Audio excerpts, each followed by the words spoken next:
mejor que puedes encontrar y hasta 20 años plazo con 3 meses de gracia. Solicítalo en nuestras agencias. Banco del Pacífico, simplemente el mejor. Fin de espacio promocional y publicitario.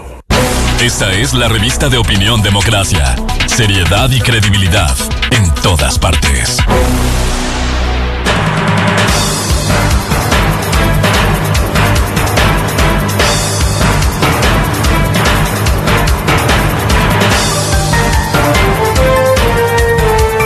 Siete 59 minutos en el territorio continental ecuatoriano, buscando la verdad y abogando por la unidad nacional en pro de la paz y la seguridad en el Ecuador.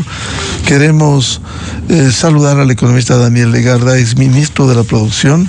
Lo invitamos a un diálogo para conocer de su experiencia cuáles debieran ser las expectativas que tenga el país a propósito de la gira que realiza el presidente Daniel Noboa por países europeos y por el Asia, cuando ayer, por ejemplo, mantuvo una reunión con el rey Felipe y dialogaron sobre las relaciones bilaterales entre Ecuador y España. ¿Qué debiera esperarse de esta gira y de sus resultados? Muy buen día, Daniel Legarda. Hola Miguel, muy buenos días a la audiencia también y gracias por la invitación. Miguel, creo que primero hay que empezar por mencionar, ¿no?, el hecho de que Ecuador, el presidente del Ecuador esté en gira en algunos países. Siempre es importante ver qué destinos, qué países son, ¿no? Y en este sentido, pues hay un cúmulo de países en donde hay una cercanía con Ecuador, un potencial por el otro lado de acercar inversión, comercio, etcétera. Y creo que en términos generales es una expectativa elevada la que eso genera, ¿no? Y menciono esto porque siempre es importante también esa revisión de cuál es la agenda internacional y los países sobre los cuales se está teniendo algún acercamiento, ¿no? Me parece que en ese sentido, pues la primera revisión que puedo mencionar es algo positivo. Y esto es también en mención acabamos de salir de elecciones, estábamos necesariamente discutiendo dos agendas distintas y cómo podría haber sido esas visitas internacionales, ¿no es cierto? En todo caso, creo que esto los países seleccionados inicialmente tienen un potencial importante para el país y lógicamente en el caso de España, otros europeos, pues una tradición de una cercanía total, ¿no? Dicho esto, Miguel, yo no conozco cuáles son los detalles exactos de la agenda. Vi el boletín de la Cancillería y de la Presidencia de la República, pero no la agenda en detalle. No la conozco, pero asumo que allí habrán algunas reuniones además de las comunidades, ya en términos comerciales y económicos, con potenciales inversionistas, ¿no es cierto? En el caso de Arabia Saudita en particular, está avanzando una conversación respecto al acuerdo un tratado de libre comercio, que empiecen las negociaciones como tal. Ese sería un punto muy importante, lógicamente. Y otros aspectos de cooperación en seguridad, por ejemplo, con Israel, que ya se tenían y que pueden seguirse trabajando porque el país necesita eso también como prioridad dentro de su agenda, ¿no? Pero sin conocer estos detalles, la expectativa de que esto pueda generar al regreso avances para el país, compromisos concretos para poder seguir avanzando en los objetivos que se trace el gobierno y que se trace el país en materia económica, en materia de inversiones, en materia de seguridad, por supuesto, que está claro que ahí se necesita mucho de la cooperación internacional. Creo que allí van a irse marcando esto, ¿no? No, como le digo, no conozco el detalle, seguramente las autoridades darán a conocer más el detalle a medida que avance en las reuniones. He visto en la prensa que por el apagón en España, que ha sido el día de ayer, no ha sido posible la reunión entre el presidente Daniel Noboa y el presidente Pedro Sánchez, ¿no? Entiendo que eso ha sido un tema de fuerza mayor, por lo cual se ha cancelado, pero en todo caso, espero que eso continúe por el bien del país en una agenda nutrida con varios de esos tópicos que hemos mencionado. Eso es una primera visión en términos generales, Miguel, sin conocer, insisto, el detalle de la agenda, sino solo la revisión general del boletín, a través del boletín que está en la Presidencia y en la Cancillería del Ecuador. Claro, no solo estará en países europeos, España, se habló de Francia, sino también hará una visita a Emiratos Árabes Unidos, precisamente cuando se tiene previsto que se inaugure la tercera embajada del Ecuador en la zona de la Liga Árabe. ¿Cuánto puede eso ayudar en las relaciones internacionales?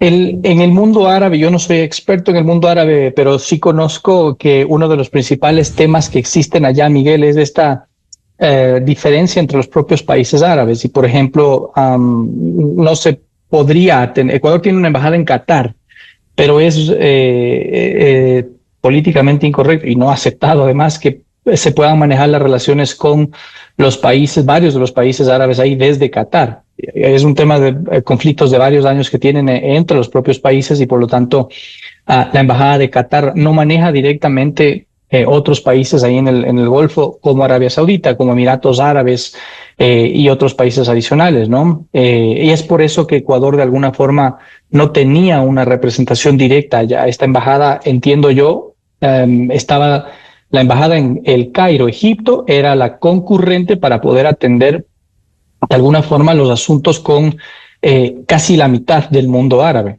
entre ellos Arabia Saudita, Emiratos Árabes, Bahrein y otros más. Ahora habrá una embajada directa en los Emiratos Árabes que no solamente, así lo entiendo yo, no solamente será a cargo de la relación con Emiratos, sino justamente de buena parte de ese mundo árabe que la embajada en Qatar no puede acogerlo por temas políticos mismo de la región. Y en ese sentido creo que le permitirá al Ecuador poder tener una perspectiva un poco más amplia sobre las posibilidades de colaboración, de acercamiento con esos países, ¿no? Con los mismos Emiratos Árabes, con Arabia Saudita, con otros países que después seguramente tendrán la concurrencia en esa embajada.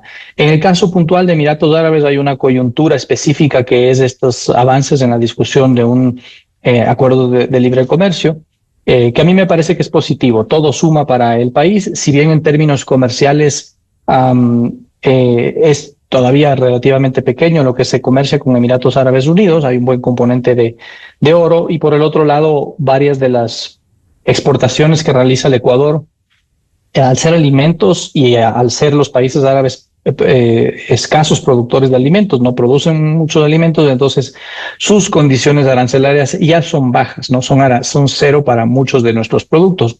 Eso se consolidará en todo caso en una negociación eventual, pero creo que el tema más potente que puede venir de un instrumento de esa naturaleza con un país como los Emiratos Árabes es la colaboración y el acercamiento en términos de inversiones, de mejora del ambiente regulatorio, ¿no es cierto? Y eventualmente cooperación que pueda haber en ese sentido. Así es que hay esa coyuntura positiva, favorable, al momento en esa relación bilateral con Arabia Saudita, que sin duda alguna creo será parte de esa discusión y que en adelante serán las autoridades quienes lo informen, pero se podrá seguramente conocer sobre el inicio formal de una negociación comercial con ese país, que insisto, será una buena noticia si es que efectivamente es así, porque permite continuar avanzando en esa agenda de apertura comercial, de inversiones que el país tanto lo necesita. Quisiera para que lo comente a propósito de la visita y las reuniones de este lunes. Hay un testimonio de la canciller Gabriela Sommerfield y la embajadora del Ecuador en Madrid, Vilma Andrade, respecto de esta gira por España. Por favor.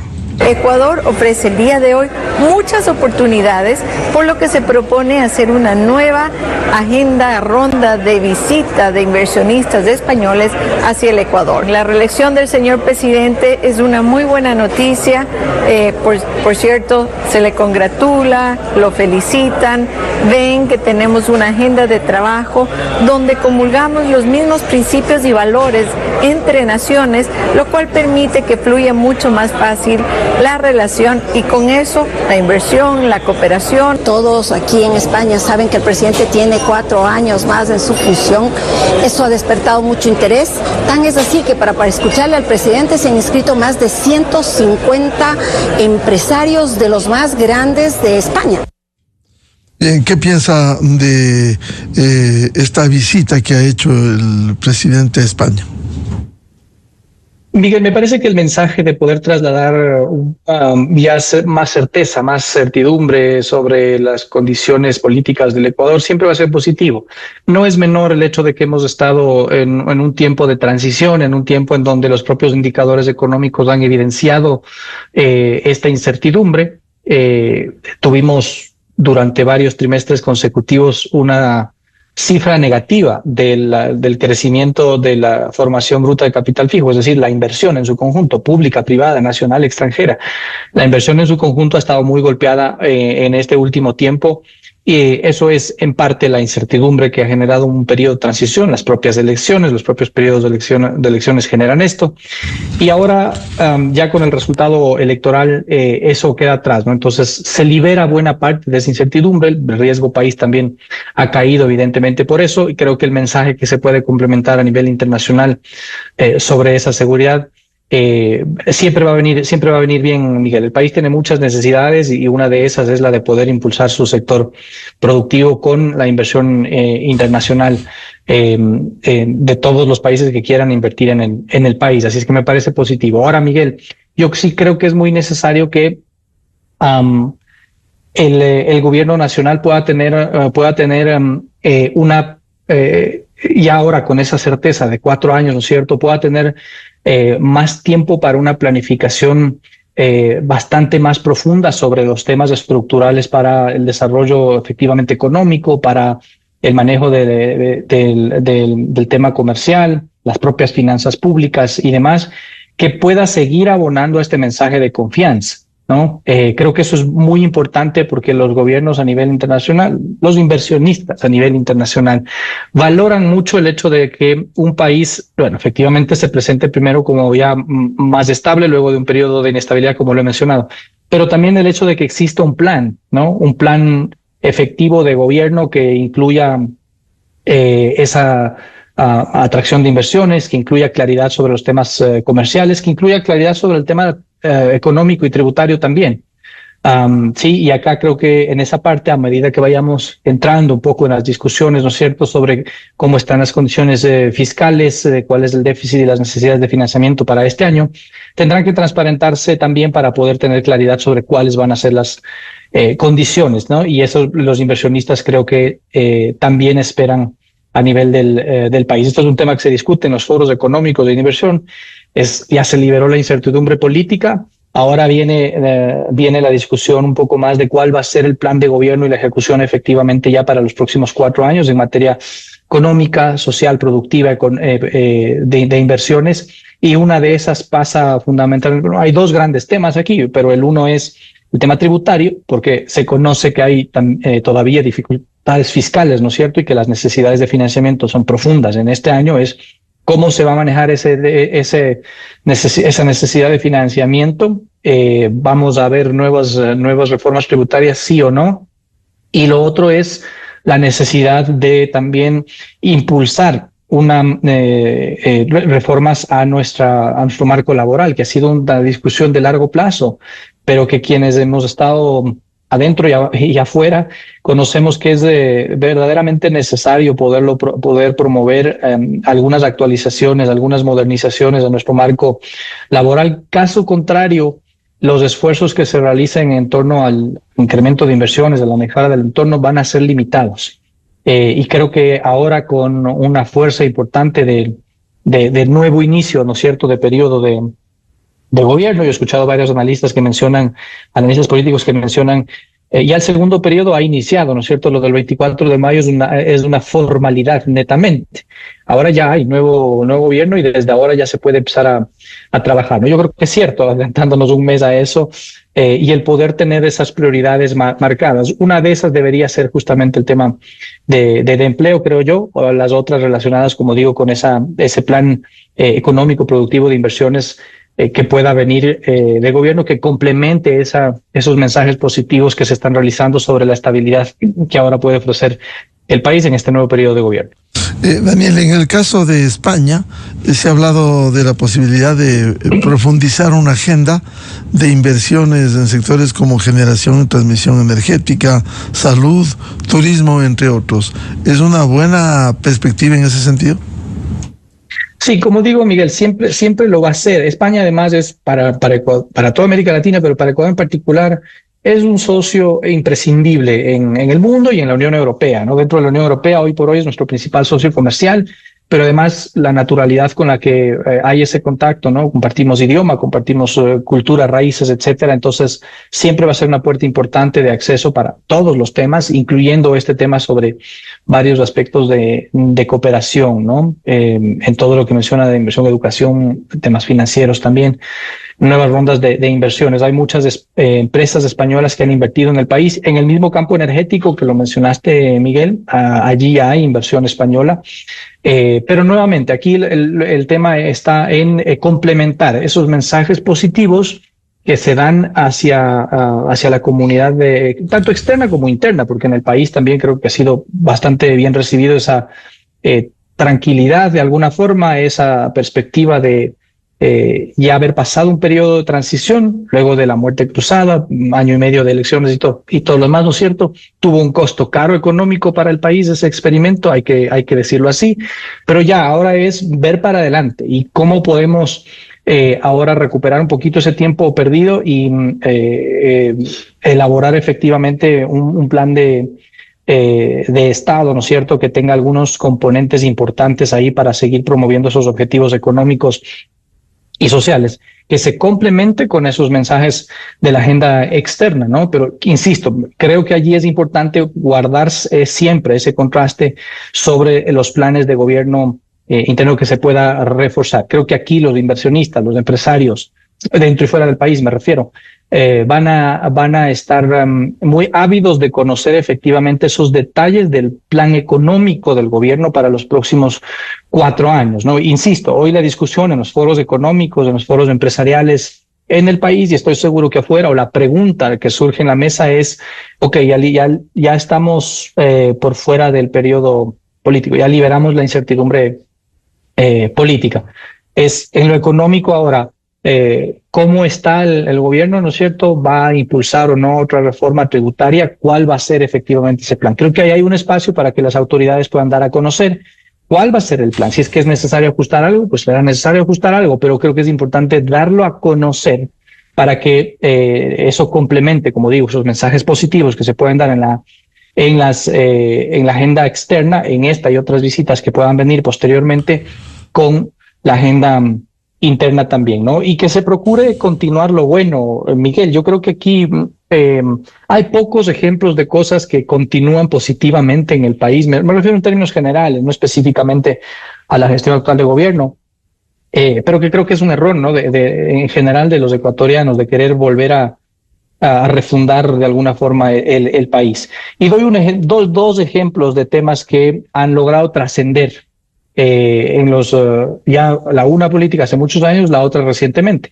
La una, la dolarización, ha logrado trascender, ha logrado pasar gobiernos, pasar presidentes, pasar ministros de finanzas, y esto se mantiene. Es una política de Estado muy potente para el país, que no hemos sabido todavía aprovecharla al máximo, que hay temas para aprovechar, eso está bien. Y el otro tema que es más reciente, Miguel, es la agenda comercial, sin duda alguna, que ha sido algo que ha logrado trascender gobiernos, y que ojalá pueda continuar, ¿no? Por eso menciono lo de Emiratos Árabes Unidos, que sería una buena noticia si es que eso efectivamente se lo anuncia en los próximos días, seguramente.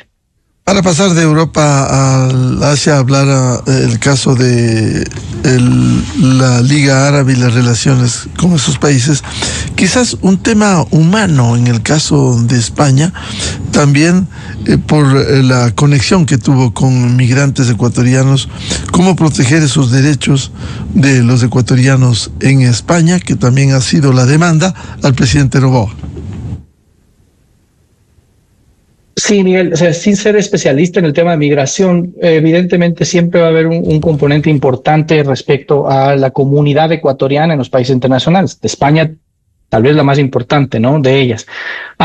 Creo que aquí la perspectiva que puede haber, hay varios proyectos y de hecho esa es la más reciente tendencia que se tiene, ¿no? Es la de aprovechar la diáspora de ecuatorianos en España, en Estados Unidos, por ejemplo, para poder de alguna forma conectar con el ecosistema empresarial que los propios ecuatorianos han también liderado en nuestros países. En España hay también empresarios ecuatorianos, ¿no es cierto?, que han destacado en algunos rubros, y y allí podría ser importante también conectar siempre esas dos perspectivas, ¿no? De lo que puede hacer esa diáspora en relación a la conexión empresarial ecuatoriana también allí. Esto es un proyecto que, por ejemplo, en Estados Unidos empezaba a trabajar con la cooperación ahí propia en Estados Unidos. Sé que en España hay algunos proyectos específicos sobre esto, pero ahí hay un potencial muy grande para poderlo siempre vincular. Visto desde el otro lado, para nosotros, Miguel, el año anterior fue récord en el monto que recibimos por remesas, ¿no? De los trabajadores ecuatorianos en el exterior, cerca de 6,000 millones de dólares, que sin duda alguna, en términos económicos, es un aporte muy fuerte, muy importante para la economía, para el ingreso de divisas de la economía. Entonces, creo que es un tema que los gobiernos siempre lo van a tener en cuenta para poder, de alguna forma, también estar pendiente de las condiciones de los ecuatorianos afuera. Vamos con el tema de la agenda comercial. ¿Cómo se proyecta en estas relaciones con países árabes y con otros del Asia? Miguel, esa es una región en donde está creciendo mucho el consumo y también su conexión con el mundo internacional. Y habiendo estado allí involucrado en los últimos años, particularmente llama la atención el caso de Emiratos Árabes Unidos, que es un país muy pequeño relativamente en términos de población, de territorio, pero que ha logrado de alguna forma un escalamiento importante en ese rol que tiene al menos de liderazgo regional en el Medio Oriente, tal vez junto con Arabia Saudita igualmente, pero se ha logrado posicionar bastante bien en términos de su institucionalidad, en términos de la apertura para poder negociar nuevos acuerdos en términos de inversiones, en términos de acuerdos comerciales. Fue el país que organizó la última cumbre, la última reunión ministerial de la Organización Mundial de Comercio también. Es decir, ha tenido varios aspectos por los cuales se ha logrado posicionar de mejor manera, ¿no?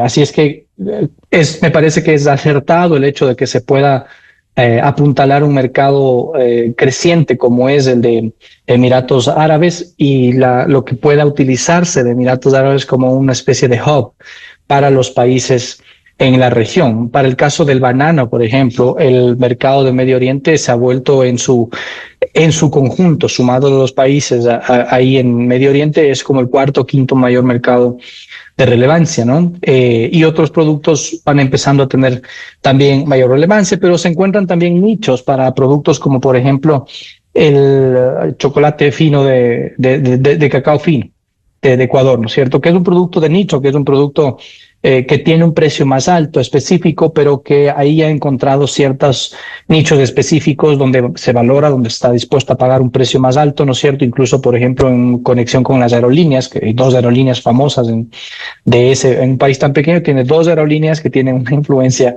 global importante. Entonces hay algunos convenios y contratos que han hecho con esas aerolíneas para la venta de los o el ofrecimiento como souvenir de los chocolates fabricados en Ecuador, ¿no? Entonces, son casos interesantes. Ese mercado tiene esa característica de poder aceptar productos de alto valor, de nicho, y creo que es importante poder estar cercano también, o poder tener una agenda efectivamente con esos países. Ahora, la perspectiva de los productos ecuatorianos y su presencia en esos países no abre nuevas perspectivas para el mejoramiento del comercio ecuatoriano y su ubicación en esa zona. Sí, Miguel, y creo que ahí el tema pasa más por un análisis de optimización de la logística, porque en términos de acceso al mercado como tal, aranceles puntualmente, para la mayoría de los productos ecuatorianos que se exportan a esos mercados, el arancel es cero o es un arancel muy bajo, por una principal razón, y es que esos países están en una zona desértica, en una zona geográfica que ha sido compleja para crecer alimentos, entonces no producen alimentos o producen muy poco alimento para la población que necesita esto. Entonces, evidentemente ellos han bajado sus barreras porque necesitan esto, pero tienen petróleo, tienen gas, tienen otros recursos. Entonces ya los aranceles son bastante bajos, pero existe un ámbito de optimización de la logística que podría llevar a tener mejores oportunidades para algunos de los productos ecuatorianos. Por ejemplo, consolidación de carga directamente allá. Esto es algo que se habla desde hace muchos años, pero requiere de inversión privada. El gobierno no tiene recursos para poder hacer eso. Requerirá de la inversión privada, que con un adecuado canal, con el respaldo de la legislación y de la propia autoridad pública, pues se podrá realizar, ¿no? Hay vuelos directos de carga en ese sentido a través de una aerolínea, pero se podría también incrementar, optimizar eso y buscar alternativas, en este caso en el transporte de carga aérea, ¿no? Así es que esos son algunos elementos allí, Miguel, sobre esos países. Anotar, no lo mencioné antes, pero anotar que con la Unión Europea, me habías preguntado lo importante de ese bloque, es comercialmente muy relevante, ¿no? Siempre está en el top 3 de mayor destino de exportaciones no petroleras de Ecuador, junto a Estados Unidos y China. Así es que todos deben tener esa importancia y la Unión Europea no es la excepción, ¿no? Hay que precautelar esa relación, hay que siempre estar pendientes, seguir avanzando, seguir profundizando los temas, porque ya tenemos un entendimiento más profundo. Y enhorabuena si es que acá en el caso de Emiratos Árabes, pues es una punta de lanza para poder también profundizar un poco más esa relación con algunos países en el Medio Oriente. Claro, tiene su característica. Precisamente ayer el embajador del Ecuador en Qatar, Pascual del Chopo, voy a leer lo que declara en Diario El Universo hoy. Dice: estos países árabes representan una economía muy poderosa en el mundo entero, especialmente por su flujo de caja, que es líquida y muy jugosa. Están dispuestos a invertir no solo en Ecuador, sino en muchos sectores del mundo entero y en muchas ramas: minas, energía, petróleo, gas, turismo, agrícola y otros sectores muy importantes. ¿Pudiera ser una gran relación la profundización con esta embajada que se abre ya en la Liga Árabe? Sí, Miguel, resalto los dos elementos que ya mencioné ahí, ¿no? El hecho de que la embajada de Qatar puntualmente por temas políticos de la región no podía manejar la relación con esos países, y antes estaba encargada a nuestra embajada en Egipto, en Cairo, que está lejos de lo que se pueda o no hacer, ¿no? Entonces me parece acertado que se pueda manejar el tema allí, porque, insisto, no solamente serán los Emiratos, será la concurrencia de varios de los países que se pueden manejar desde ahí, incluyendo Arabia Saudita, por ejemplo, ¿no? Eso por un lado. Y lo otro, lo que mencionaba, es todo este tema del mensaje que se está enviando, esta estabilidad política de 4 años que la necesita el país, y que es bueno que también se lo comente a nivel internacional, necesita una contrapartida muy importante, que es el plan de gobierno, efectivamente, el plan que los empresarios, los inversionistas quieren escuchar respecto a esas condiciones para invertir, si va a haber o no un ajuste en términos de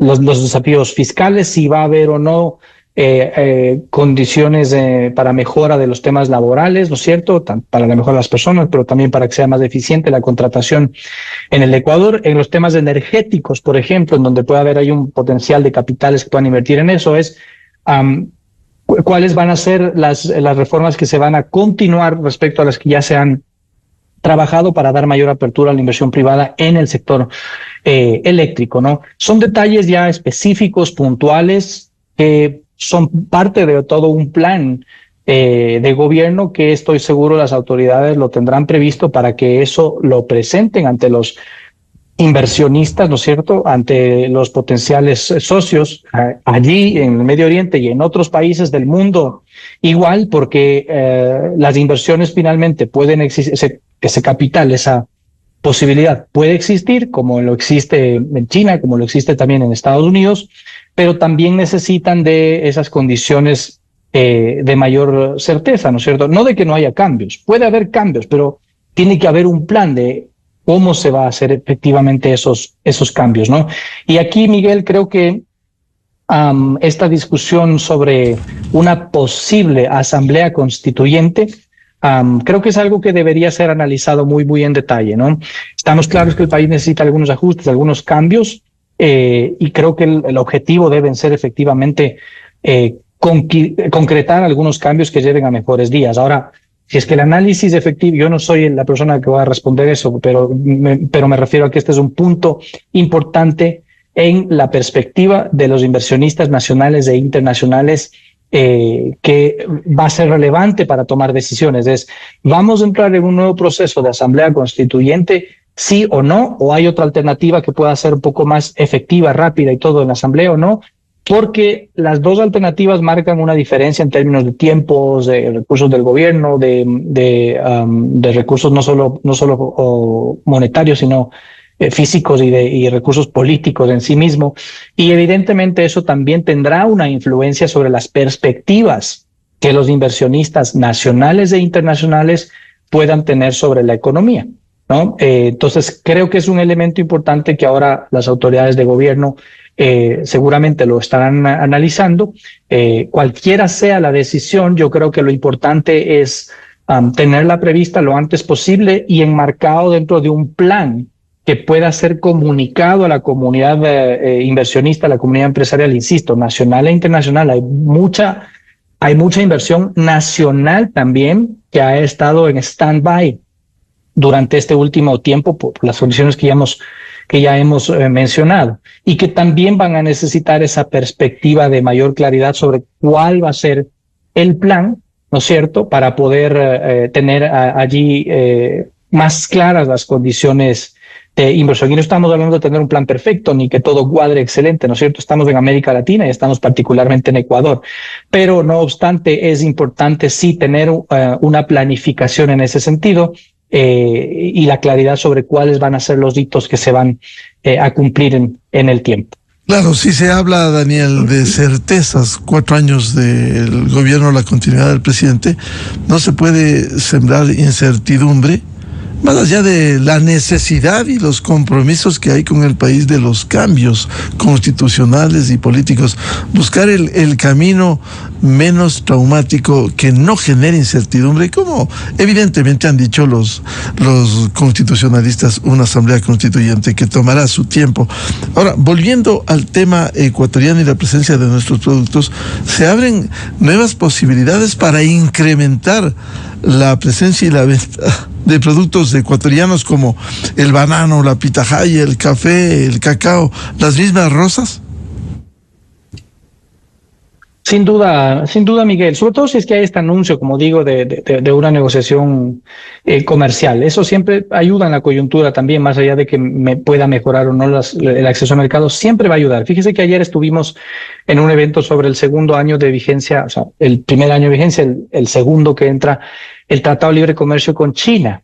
Y las cifras que se muestran desde la aduana china es que Ecuador ha aumentado sus exportaciones en alrededor del 3%, tiene superávit con China, de acuerdo a las estadísticas de la aduana de China, insisto, y se profundizó esto de alguna forma desde la firma del Tratado de Libre Comercio. Todavía no se ve todo el potencial, pero mi mensaje aquí es, las herramientas sirven, ahí están. Estoy seguro que todavía no vemos todo el potencial, es recién el segundo año, es muy pronto inclusive para hacer una evaluación, pero las cifras que ya tienen allá ya nos muestran que sí hay un incremento desde las compras de Ecuador. Lo mismo sucedió en este caso con la Unión Europea, sigue sucediendo, seguimos creciendo allá y también puede suceder en estos mercados, ¿no? Ahora creo que es importante, Miguel, que esa agenda de comercial, ¿no es cierto?, que continúa, que yo califico que es muy positivo, que la continúe el actual gobierno. El presidente Noboa ha dado su respaldo, ¿no es cierto?, al TLC con China, a lo que se firmó ya en este gobierno, lo que se cerró con Canadá, que se firmará más adelante, al acuerdo con Corea, que tiene que entrar en vigencia también en los próximos meses, ojalá, y a este eventual nuevo acuerdo comercial con Emiratos Árabes Unidos, que será también un hito positivo. Sin duda alguna eso necesita el país y hay que saludar la continuidad en eso. Estos objetivos, estas herramientas deben ser complementadas también con una mayor presencia comercial. No creo que la embajada pueda ayudar, pero la embajada cubre muchos más temas que solo el tema político. Ahí en su momento había una oficina comercial de ProEcuador en Dubái, que, digamos, tenía una perspectiva muy positiva. Por supuesto, requería de un presupuesto, ¿no? Creo que allí la planificación que el gobierno pueda tener desde el punto de vista de los objetivos económicos, comerciales, si es que lo que se quiere es profundizar la atracción de inversiones, mejorar el acceso a los mercados, tener más presencia allá, es también el revisar un poco cómo se puede fortalecer los presupuestos, el equipo, en fin, de esa estructura, ¿no? De esa estructura de gobierno que se complemente con el sector privado, el Ministerio de Producción, el Instituto de Promoción de ProEcuador, necesitan sin duda alguna de esa presencia, de ese refuerzo, porque están conectados con la visión empresarial. Bien, como siempre, muchas gracias el aporte y la ilustración que nos hace Daniel Legarda, exministro de la Producción, sobre estas perspectivas comerciales y de relaciones internacionales a propósito de la gira que realiza el presidente por países europeos y árabes. Muy amable, Daniel. Gracias, Miguel. Siempre a la orden. Un saludo. Muchas gracias. 8:34 en el territorio continental ecuatoriano. Vamos a una pausa y ya volvemos para hablar sobre la reforma en el Seguro Social ecuatoriano. Invitada la doctora Patricia Borja, experta en temas de seguridad e integrante de la Mesa de Estudios de la Seguridad Social. Desde 1984 con Gonzalo Rosero. La revista de opinión Democracia. Siempre líderes, siempre confiables. Enseguida regresa Miguel Rivadeneira.